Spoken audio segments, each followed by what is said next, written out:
Have you noticed how much more expensive it is to drive? So what can you do? I mean, you can't change the economy, but there are a few things that might help you save some money. This first, some stats.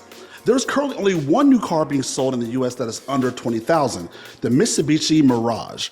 And with that being discontinued, there won't be any new cars under $20,000 in 2024.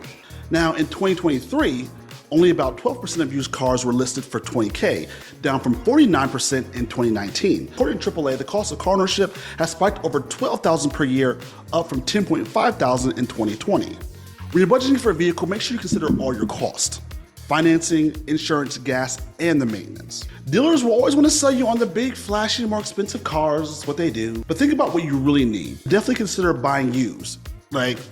Used is where it's at. Insurance rates can vary quite a bit, so make sure you shop around. Now, to potentially save on gas, try driving a bit slower and gentler, and consider cutting down on those unnecessary trips. Now, there is a sweet spot for the maintenance. Now, avoid unnecessary trips to the garage, obviously, but also make sure to fix all the small problems before they become big, expensive headaches.